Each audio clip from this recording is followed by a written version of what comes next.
Ask the Messenger's TV show is a TV show that educates, informs, and entertains our viewers on public health issues such as mental illness, suicide, addiction, illness and disease, COVID-19 relief, crime, domestic violence, homelessness, human trafficking, employment opportunities, healthcare, and more.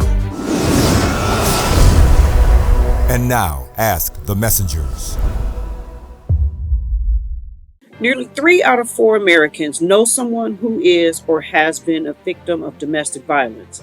Domestic violence is a very complex issue and affects both men and women. But what can be done to prevent domestic violence? First, we can speak out against abuse when we see it. We can direct someone being abused to expert resources and know that you are not alone. Today on Ask the Messengers, we share one of those expert resources. Our guest, Dr. LaDonna Combs, is here to share information about her organization that helps domestic violence survivors. Plus, we share a few survivor stories from both men and women. Hey, this is Tina Nelson for Ask the Messengers, and today we're going to touch on a subject that is near and dear, and I can actually relate to. We're going to deal with surviving domestic violence, surviving domestic abuse. And I just, to this day, in this day and age, because I am a survivor, I can't even imagine that it's still going on. You know, I just think that I got out of it. And then when I hear stories, I'm like, oh my God, that is still happening. And Dr. LaDonna Combs is here. She understands the story so well. She too is a survivor, just like myself. She has taken the survivor to a higher power. She has an organization that helps women who used to be like me. I'm so grateful that I don't look like what I've been through. So Dr. Combs, thank you for coming on today and just going to give us a little bit of your story and what you're doing for those women who haven't made it to the other side of survival like me. So thank you for being here. Oh, thank you. Thank you so much, Tina. I appreciate it. I'm humbled that you would even ask. I love giving this information that empowers women, especially women of color, around this kind of movement that is so unexpectedly happening. And then that's hidden in plain sight. You don't even know what you're looking at when you see it. But as a survivor, I too was a survivor. You know, some 20 years ago, I was married to law enforcement and I ended up having to press charges. I was hospitalized for a while. And then I ended up in a shelter because he fled the city until they could catch him, which they did catch him. And he did go to jail. And there was some other things in shelter that I noticed about women and what women needed and the differences between Black women and white women and how they experience domestic violence and their help-seeking behaviors. And so I went back. I was in that shelter for 4 months because it took 4 months to catch him. We were married for a little over 2 years. But once they caught him, I was in that shelter for 4 months in Upper Michigan in Jackson. And once they caught him, I was able to leave and do some things, but the shelter experience was what really prompted me to start the Sisters Against Abuse Society. It was a wonderful shelter. It was a beautiful shelter. And after leaving that shelter, I didn't have any education at the time and I had a small child, but I went back about 9 years later and became the director of that DV program. And so as I was looking at the funding and how things went, I said, I really want to do more for African-American women. It was a rural shelter and many white women were there and some Black women too, but their help-seeking behaviors are different. And I noticed that they were treated differently based on their needs. And so I said, as I became the director of the program, I began to see how it was funded. So I went and I started my own agency in church. Because that's where I met my husband, in church. He was a batterer, but I met him in church. And so I started support groups for women that may be Christian women that were battered. And I know there had to be some because at nighttime when I'd come home from church or work, because I worked and I still lived in the shelter, there would be women that knew I went to church that would knock on my door at night and I'd get up out of bed. I'm like, who is this knocking on the door? And they would be like, will you pray with me? Wow. that I get through this. I got to go to court tomorrow. Will you pray with me? They took my kids. My husband took my kids. Will you pray with me? Well, at the time, you couldn't pray on federally funded shelter property. You weren't allowed to talk about God in the shelter as a victim. And Oh, so we would. I didn't know that. Yep, we're not.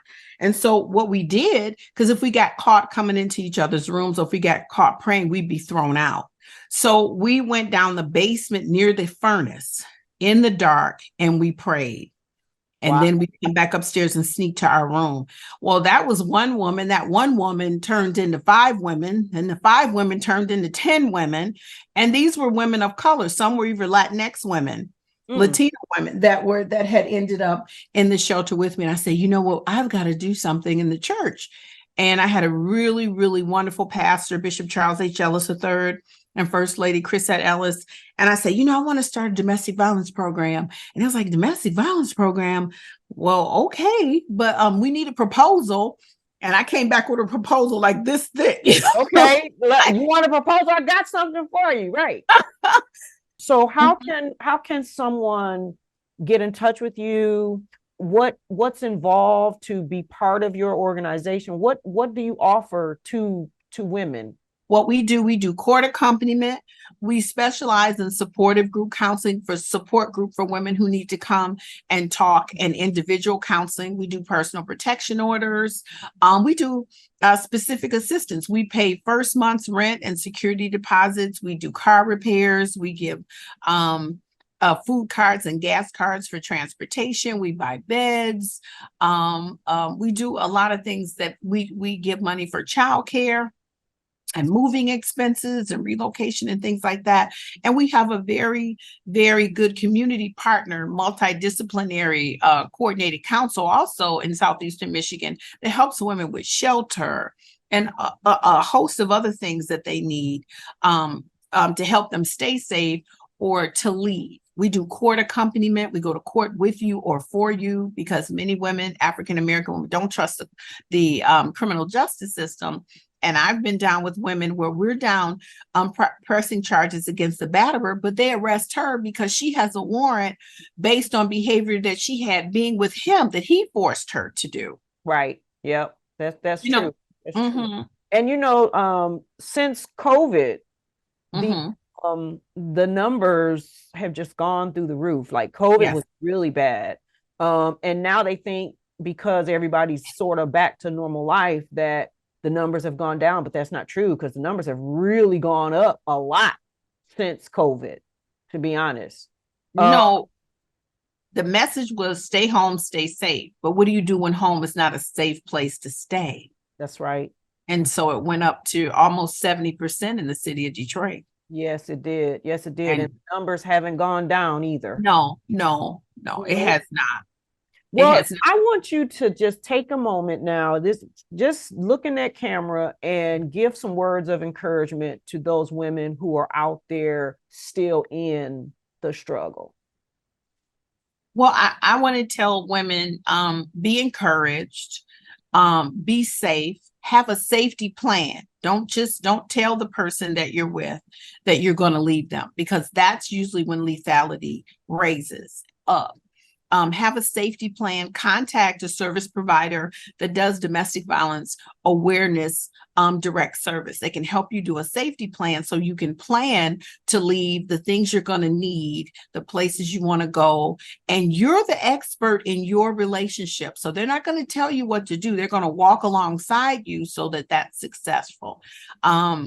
If he's minimized you or made you feel like you're incompetent or don't have the wherewithal, there are resources to help you if you want to leave. And there's nothing wrong with leaving, whether you're married, whether you are not married, whether you're in the church, whether you're not in the church, whether you've been together 5 minutes or 500 years. You can make the decision to empower yourself to live a safe life. And there are resources out there for you to be safe and find yourself, because many times women in these relationships, you lose yourself because you're protecting your children. God forbid he's abusing the children too. And you spend time walking on eggshells trying to protect them and yourself, and parenting becomes very hard. There are resources for you to help you stay safe These resources are confidential. Nobody's going to contact anybody. Nobody's going to tell anybody what you're doing, and they're readily available for you. For more information about Sisters Against Abuse Society, visit their website www.sistersagainstabuseSociety.org. They are ready to bring hope, help, and healing to victims of domestic violence and sexual assault. Stay tuned for more of Ask the Messengers. He spewed enticing words, but deceit was on his lips. Broken promises and flawed efforts. He had done it again. He promised that last time was the last time. Blind, I was so blinded, searching for a man that never really existed. How did I miss this? Here I am again, hooked, I keep going back, hoping to find the man who vowed to love me. Each morning I clothed myself in shame. My new name was painted on my shirt, stamped broken. I'm stuck in the middle of should I leave or should I stay, between things are getting worse and that everything will be okay. I think it's safe to say that I've fallen into the cycles of abuse, and for so long I refused to identify as a victim. Proud, so I silenced myself so that I could cope, and that is when my hope departed. The man whose smile is so warm and whose touch is so gentle. Why is this so complicated? My life has become a riddle. In homes across the world, a silent epidemic persists: domestic violence. It's not always easy to recognize, but it leaves scars that aren't always visible. Abuse can happen to anyone, regardless of age, gender, or background. It's time to break the silence. If you or someone you know is a victim of domestic violence, help is available. Reach out to your local helpline. You don't have to face it alone. Together we can create a world free from fear and violence. Speak out. Break the cycle. End domestic violence. If you or someone you know is experiencing domestic violence, call 1-800-799-7233. You are not alone.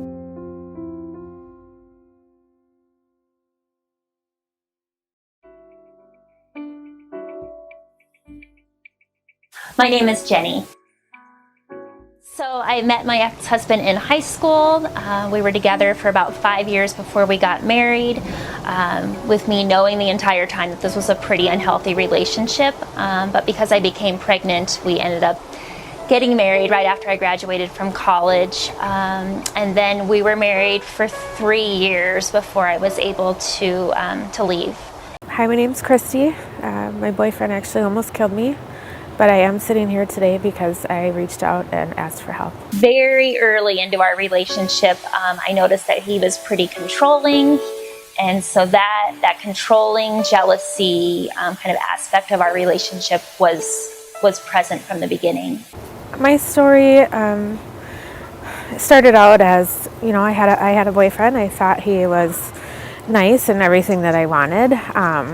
We eventually moved in together, and actually that's when you really get to know somebody, I guess. He started to just be really verbally mean to me, and as soon as the minute I stood up for myself and said something to him, that's when he started to get physical. Started to push me around, and then it escalated from there. I processed it as he loves me so much, and wow, he really wants to be with me all the time, and really feeling like, I guess, important to him. And that felt really good for me to feel important to somebody, because I wasn't necessarily getting that in my home life. How I did almost die that day is because I was fed up and I wanted to leave.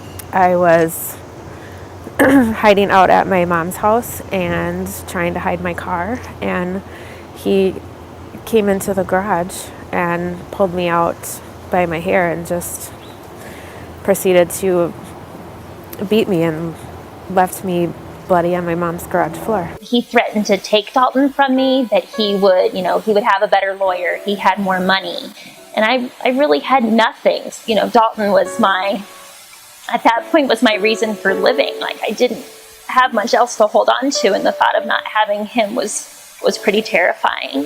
What changed was after that day, actually before that day, I had made a phone call and reached out to the crisis center and called for help. When I think of my life now, it's 100% different. It's completely a 180. I mean, when I was in that situation and dealing with that man, I didn't feel like myself. And now I definitely do. I mean, I'm back to who I am, but better. I was torn, like, is it the alcohol or is it him that's so violent and so mean? And so I gave him an ultimatum that either you stop drinking or I leave. And then he came up to me and with both of his hands and put them around my neck, pushed me up against the wall and made it very clear that I was not leaving. I want to share my story because I can talk about it now. My life is so much better, and I'm not in that situation anymore. And I love to be able to tell my story and hope that I can reach somebody that is going through it, just for them to listen. I have been there before. I know what it's like when you feel like you're in this world alone and you have to do everything by yourself, but you don't know what to do, and you're scared. I'm just here to say that I've been there and I understand, and the advocates and the people that you reach out to, they understand too. And so I began kind of just taking cash withdrawals when I would go to the grocery store for very small amounts, like $10 or $15 or $20, getting cash back, and then setting that money into a tin can that was above the kitchen cabinets to kind of start to plan to leave. I planned it when he was working at night, and he left about 4:30, I think, and I immediately started packing up my small car and drove to my best friend's house and kind of prepared for the wrath that I knew was coming. I'm Christy, and I am a domestic violence survivor. I'm so lucky. I never imagined that my life could be this great.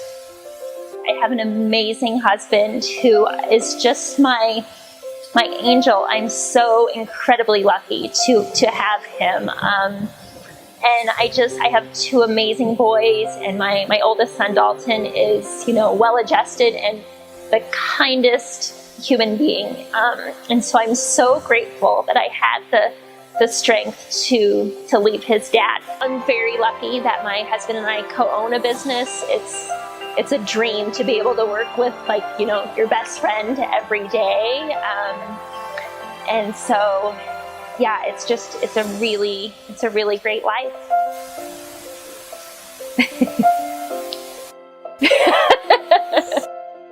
We'll be right back with more of Ask the Messengers. I know there are men out there that are suffering through domestic abuse that probably don't feel that they can leave that situation. Basically, my abuser was my ex-girlfriend, my previous girlfriend. I had no idea what abusive relationship was before I met her. I had no idea what an abusive relationship was while I was in that relationship with her. And I also didn't know that I was in an abusive relationship or what it was even a few days after. It was only once I started looking and reading about breakup and sort of investigating that I came across it and realised that was what I had. I went for a drink in the pub with her and my sister. She had never hit me, and we'd been together for months. I would never have imagined it would have happened. And I suppose that's the first thing that you need to understand. These things happen out of nowhere. So we have a nice time in the pub, at least I thought we did, and we come home and she's quite drunk. And all of a sudden she starts saying that my sister had said something that she didn't like. And I said, well, what was it? And I think I perhaps iterated to her that maybe there had been a misunderstanding. And she starts calling my sister fairly vicious names out of the blue. And so I sort of say, where's this coming from? And literally the second the words left my mouth, she had hit me in the temple probably 2 times before the words had finished. And she continued to punch me.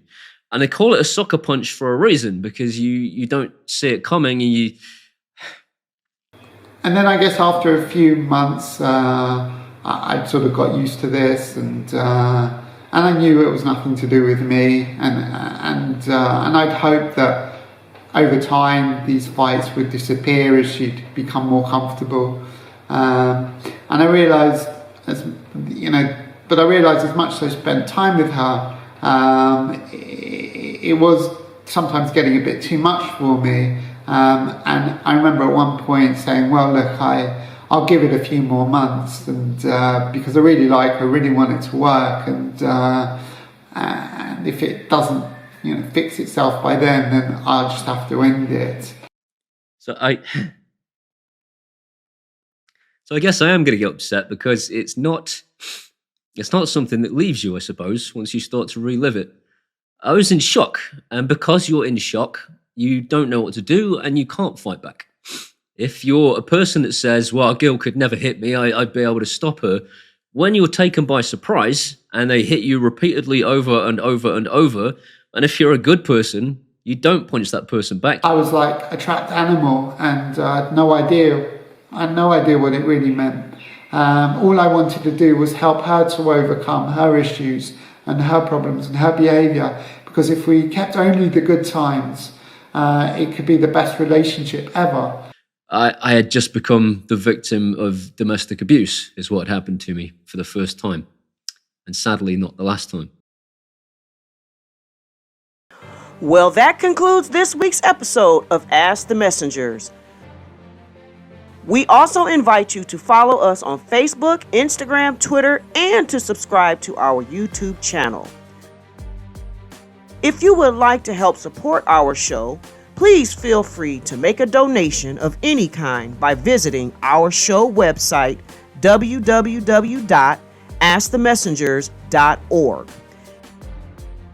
If you prefer to mail donations, please make check or money order payable to Ask the Messengers TV show and send it to 18400 Schaefer Highway, Detroit, Michigan 48235.